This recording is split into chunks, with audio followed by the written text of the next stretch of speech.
안녕하세요. 뉴스반장입니다. 그나마 MBC여서 그나마 중립적인 시선을 유지하는 객관적인 탐사 보도라는 점에서 애청했던 시사 프로그램이었는데요. 사장이 바뀐 탓이었을까요? 아니면 원래대로 다시 되돌아가려는 기득권 세력들의 움직임이 시작된 탓일까요? 한마디로 말해 마탱이가 가버렸는데요. 21일 밤 방송된 MBC 스트레이트 윤석열 정부 1년 정치가 사라졌다 편을 보셨나요? 어제 방송은 기존 스트레이트 팀이 모두 빠진 다소 엉성하고 조악한 화면과 내용으로 시작됐습니다. 특히 진행자가 멘트 때마다 민주당 김남국 코인 이야기를 의도적으로 콕 집어 이야기하는데요. 윤석열 대통령은 국회를 통과한 간호법에 대해 거부권을 행사했죠. 야당인 민주당은 김남국 의원의 대규모 코인 거래로 몸살을 앓고 있습니다. 오늘 스트레이트는 우리 정치를 다시 짚어봅니다. 윤석열 정부가 출범한 지 이제 1년이 됐는데 정치권을 보면 조용했던 날이 없었던 것 같아요.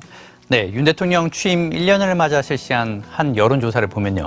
응답자 10명 중 6명이 지난 1년 동안 우리 사회의 민주주의가 좋지 않은 방향으로 가고 있다라고 답을 했습니다. 그러니까 민주주의가 오히려 후퇴했다는 평가가 많았다는 건데 왜 이렇게 된 겁니까? 윤석열 정부 1년 정치가 사라졌다는 이야기를 하며 윤석열 정부와 집권 여당을 비판하다 느닷없이 민주당을 향해 화살을 돌렸는데요. 그리고 이어지는 방송 내용이 어처구니가 없었습니다. 김남국 의원 코인권으로 민주당이 자정 능력을 잃었다. 이재명 대표가 강성 지층에 휘둘리고 있다는 등의 말도 안 되는 일명 왕수박들의 아무 말 대잔치 인터뷰를 여과 없이 보여줬는데요. 이게 대체 정치가 사라진 것과 무슨 상관관계가 있는 걸까요? 지난 대선 전 김건희 녹취록 방송을 취소한 전력이 생각나는데요. 마봉춘도 이렇게 넘어가고 마는 걸까요? 한국 정상은 총 2분 만났어요. 네. 2분 동안 이 얘기를 다 어떻게 합니까? 번역까지 하면서. 인사하고 그냥 헤어진 거예요. 회담을 한 게 우리 언론에 G7에서 3일 정상회담 했다고 또 다시 특별했던데. 네. 3일 정상회담이 아니고 복도에서 세 사람이 스쳤어요. 인사하고. 풀 어사이드라고 하죠. 여러 번 얘기했습니다만. 21일 윤석열 대통령은 한일 정상회담에 이어 젤렌스키 우크라이나 대통령과 첫 정상회담을 가졌습니다. 이어 한미일 세 정상이 한자리에 모이기도 했는데요. G7 확대회담에서 윤 대통령은 힘에 의한 현상 변경을 비판하는 연설도 했습니다. 결국 미국이 사주하고 일본이 요청한 임무를 시킨 대로 잘 수행해냈는데요. 이로써 대한민국은 중국과 러시아에 각을 세우는 아시아의 미국 최전방 공격수로 등판하고 말았습니다. 이날 평화와 안보를 주제로 열린 G7 확대회의에서 윤 대통령이 연설을 했는데요. 윤 대통령은 연설에서 규범에 기반한 국제질서가 회복되어야 한다고 강조했습니다. 마침 바로 옆에는 젤렌스키 대통령이 앉아 있었는데요. 윤 대통령은 국제규범이 위협받는 사례로 우크라이나 전쟁을 들었습니다. 이어 힘에 의한 현상 변경이 시도되고 인명살상이 자행되고 있다고 우려를 표했는데요. 러시아를 직접 언급하진 않았지만 러시아 규탄 성명을 채택한 G7 주요국들과 발맞춰 비판한 겁니다. 대체 자신이 무슨 말을 하고 있는 건지는 알까요? 이로써 불어닥치게 될 후폭풍은 고스란히 국민들의 몫이 되어버렸는데요. 중국과 러시아를 적국으로 만드는 대환장 외교가 펼쳐지게 된 거죠. 그리고 그는 또 하나마나한 북한에 대한 주의도 촉구했는데요. 북한의 핵미사일 위협이 유엔 안보리 결의 위반이자 국제법 위반임을 강조하고 북한의 인권 문제에 대해선 국제사회가 더 협력해야 한다고 북한을 자극했습니다. 아무리 검사만 평생을 했다지만 이렇게 무식하고 무도할 수 있는 걸까요? 무너진 국격과 망가진 외교는 어떻게 복원할 수 있을까요? 국민분들을 안심시키는 역할도 저희 역할이라고 제가 말씀드린 적이 있습니다.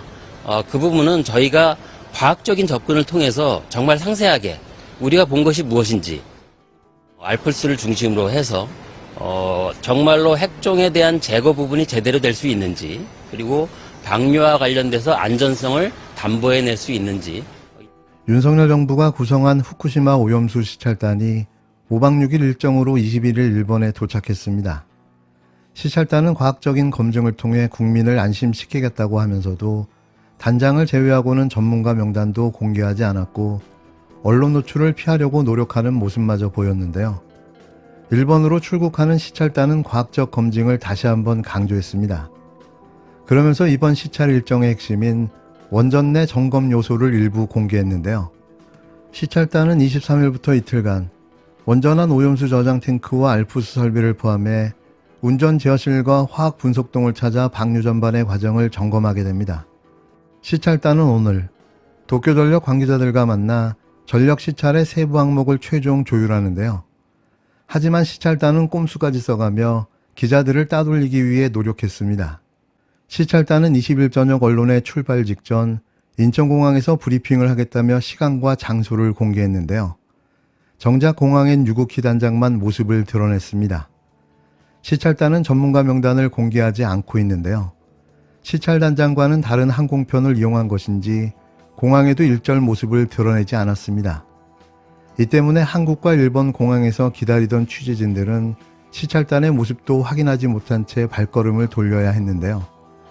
시찰단은 일본 현지 일정 공개와 언론의 취재 허용 여부도 아직 결정하지 못했습니다. 전문가 명단 비공개에 이어 현장 시찰마저 베일에 가려진 채 진행된다면 깜깜이 시찰이라는 비판에 이어 도대체 왜 시찰단을 파견했는지에 대한 비난을 받을 수밖에는 없는데요. 정말 이러다 나라를 통째로 일본에게 가져다 바치는 건 아닌지 하는 생각마저 듭니다. 뭐가 그렇게 숨기는 게 많은 걸까요? 숨기는 자가 범인입니다. 국무조정실에서 일본 후쿠시마 핵 오염수 시찰단 관련 브리핑을 했습니다. 발표된 내용을 보면 민간 전문가들은 일본 시찰에 함께하지 않고 자문단으로만 참여하는 것으로 정해졌습니다.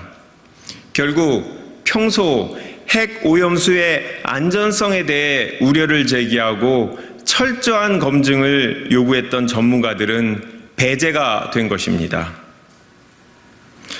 국민들이 궁금하고 우려하는 부분들에 대해서는 언급이 없습니다. 그동안 한일 간에 어떠한 협의가 있었는지 우리가 점검하고자 하는 것이 정확하게 무엇인지 시찰단을 친원전 인사들로만 구성한 것은 아닌지 시찰단 파견을 통해 구체적으로 어떤 것을 어떠한 방법으로 검증하고자 하는지 왜 말해주지 않는 것입니까? 윤석열 정부에 간곡히 호소합니다. 제발 일본에 오염수 방출의 명분을 주기 위해 견학단을 보내지 말고 국민의 생명과 안전을 더 중요하게 생각하십시오.